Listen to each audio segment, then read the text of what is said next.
Ya teman-teman, gue lagi sama saya dan di sini saya memberikan cara untuk mengukur daya PC kalian yang ada di sini. Seperti contoh yang ini ya PC-nya. Dan juga bagaimana cara menghemat dayanya dengan mengatur dari segi fancast-nya yang ada di sini. Karena fancast-nya tersebut saya tuh menggunakan yang satu box atau yang remote lah, yang bisa diatur ke 6 fan-nya, di depan 3, di bagian atas 2, di bagian 1 belakang, dan bisa diatur menggunakan remote yang ada di sini. Dan saya kasih tahu bagaimana cara untuk menghemat listrik lah, kurang lebih seperti itu. Dan di sini saya menggunakan power supply yang ada di sini.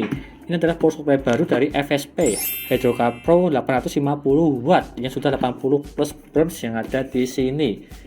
Meskipun saya menggunakan part-part yang di sini yang tidak terlalu tinggi banget.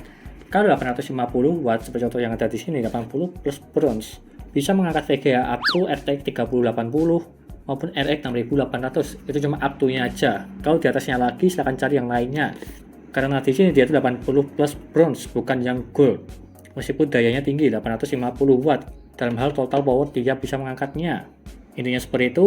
Dan sebelumnya juga untuk aja spesifikasinya yang ada di sini untuk power supply-nya dan juga pengetesannya untuk menghemat listrik dari segi PC-nya yang ada di sini dengan menggunakan fancast. Secara gampangannya bukan di undervolt dari segi VGA maupun prosesornya dan juga RGB dari segi CPU cooler-nya. Jangan lupa klik subscribe ya teman-teman, pojokan bawah tuh ya, tinggal klik seperti itu.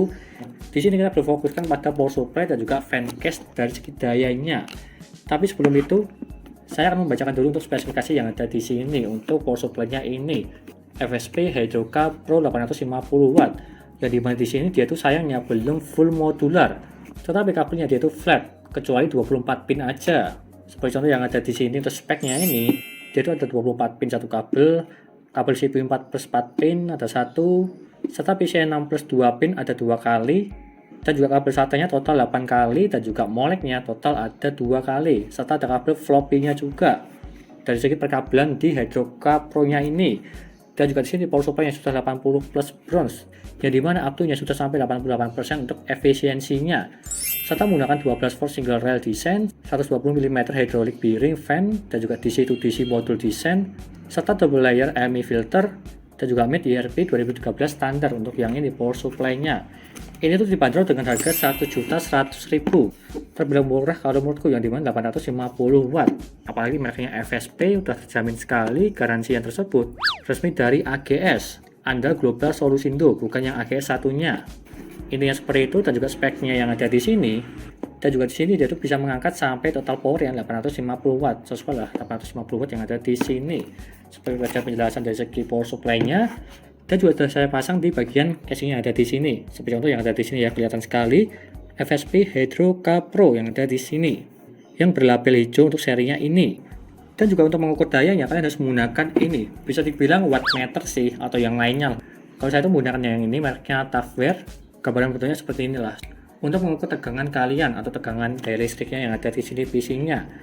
Dan sebelum itu saya akan jelaskan untuk fancast yang ada di sini. Ini fancast-nya tersebut yaitu ada kecepatan level 3. Ada yang kencang banget, kencang, silent, dan juga mati. Dan juga RGB-nya tersebut bisa dihidupkan maupun dimatikan juga. Tetapi kita akan mengetesnya semua seberapa jauh untuk perbedaan dayanya. Dari segi fan-nya tersebut di level 3, level 2, level 1, dan juga di off-kan maupun dari segi RGB yang dimatikan. Apakah jauh atau tidak perbedaan dari segi dayanya? Yang pertama, untuk yang ini, dia tuh fan-nya tersebut saya levelkan ketiga untuk speednya yang paling kencang lah, dan juga RGB-nya hidup. Dia tuh mendapatkan 56 watt untuk daya terendah paling bawah. Ini pengujiannya cuma saya diam aja di desktop. Dia itu mentok paling bawah di 56 watt dalam posisi RGB on dan juga level 3 kecepatan fan-nya. Atau bisa dibilang ini pada posisi normal. Pada saat kalian awal rakit, di 56 watt terbilang ini masih cukup irit. Masih di bawah 60 watt. Dan lalu jika saya turunkan ke level 2 dari segi fan speed-nya, dia itu mendapatkan 53 watt. Dikurangi 3 watt aja dari segi level 3 ke level 2 untuk yang ini. Dalam posisi RGB masih on, seperti contoh yang ada gambar di sini. Dan lalu kita turunkan ke level 1, dia itu turun lagi ke 3 watt juga. Dari 53 ke 50, dalam posisi RGB masih on juga. Yang dimana level 1 tersebut, dia itu fan-nya sangat silent. Mungkin kecepatannya di antara 500 sampai 800 rpm untuk yang ini level 1. Dia mendapatkan 50 watt.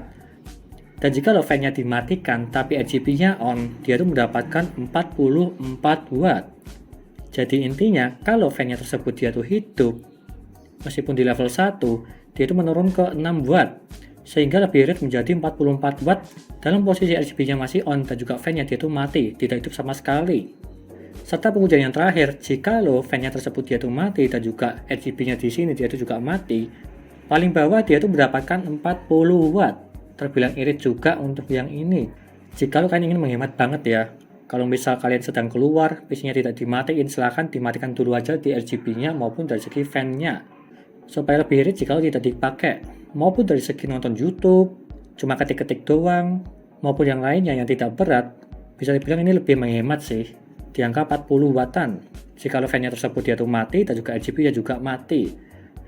Dan jika kita bandingkan yang pertama di level 3, fan-nya kencang serta RGB-nya on dan juga RGB-nya off serta fan-nya mati, dia itu terpaut 16 watt dari 40 ke 56 watt.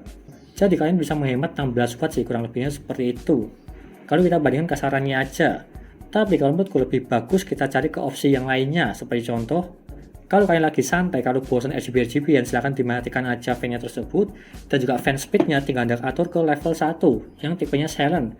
Dan kalian bisa mendapatkan dayanya di sekitar 46 watt, kurang lebihnya seperti itu yang paling bawah. Tapi dengan syarat tadi ya, no RGB dan juga level speed-nya dia itu level 1. Kalau ingin lebih menghemat, karena pada saat posisi itu di level 1, menurutku udah terbilang dingin sih. Karena fan di bagian sini ya, dia itu masih kerasa lah. Dari depan ke tengah dia itu masih ada kerasa anginnya. Terbilang cukup kalau menurutku, tapi ya tergantung CPU cooler kalian, mendukung atau tidak. Kalau masih menggunakan stok cooler Intel ya masih kurang-kurang mendukung lah. Jika menggunakan pipa seperti contoh yang ada di sini dan juga fan-nya tersebut 12 cm mengambil udara yang cukup besar dari depan, dengan kondisi level 1 fan speed-nya, dia itu udah cukup sih kalau menurutku untuk membantu mendinginkan prosesornya, apalagi dari segi sirkulasi udaranya. Kurang lebihnya seperti itu penjelasannya. Jika kalian ingin menghemat listrik, bisa sampai up to 15 watt lah, kurang lebihnya seperti itu, tergantung settingan kalian yang ingin dipakai. Seperti yang saya jelaskan tadi, ada watt-wattnya semua, dari segi level 3, level 2, level 1, RGB-nya di on kan maupun di off kan, tinggal sesuaikan keinginan kalian, mau pilih yang mana. Dan juga di sini khususnya saya tuh lebih cenderung ke fan case-nya untuk menghemat daya. Bukan dari segi VGA-nya tersebut di undervolt maupun dari segi prosesornya tersebut di undervolt juga dan juga yang lainnya ya, cuma dari segi fan case-nya aja. Karena fan case-nya tersebut emang terbilang agak besar jika dibandingkan dengan CPU cooler maupun fan dari segi VGA-nya. Karena fan case yang kalian pakai biasanya dia itu minimal 4-6 lah. Jadi dayanya tersebut lebih besar. Serta ada kasus lain jika lo ingin lebih menghemat juga, VGA yang ada di sini bisa disetting ke 0 RPM. Jika lo dia tuh suhunya dingin, fan-nya tersebut dia mati. Kalau misal VGA-nya panas pada saat lagi rendering maupun main game, dia itu akan otomatis hidup. Itu bisa dibilang lebih menghemat juga sih, sekitar 1-3 watt lah, kurang lebihnya seperti itu. Untuk menghidupkan fan yang ada di sini, VGA-nya aja. Bukan watt dari segi total GPU load-nya ya, tapi cuma dari segi fan-nya aja yang kita bahas. Intinya seperti itu, semoga bermanfaat jika kalian ingin pakai PC dengan hemat daya. Tapi emang jelas sih, yang paling boros tersebut dari segi RGB-nya. Karena daya dari segi setiap lampu yang ada di sini sekitar 1-3 watt lah, kurang lebihnya seperti itu. Jadi kalau ingin lebih hemat silahkan matikan aja RGB-nya yang ada di sini, atau enggak menggunakan fan yang tidak ada RGB-nya, maupun yang berwarna hitam, putih, yang tanpa RGB. Intinya seperti itu. Sekian dari saya, terima kasih sudah menonton, dan juga jangan lupa like dan subscribe. Dan nantikan video lainnya melalui review maupun tutorial serta tips yang ada di sini tadi, hemat daya, dan terima kasih sudah menonton.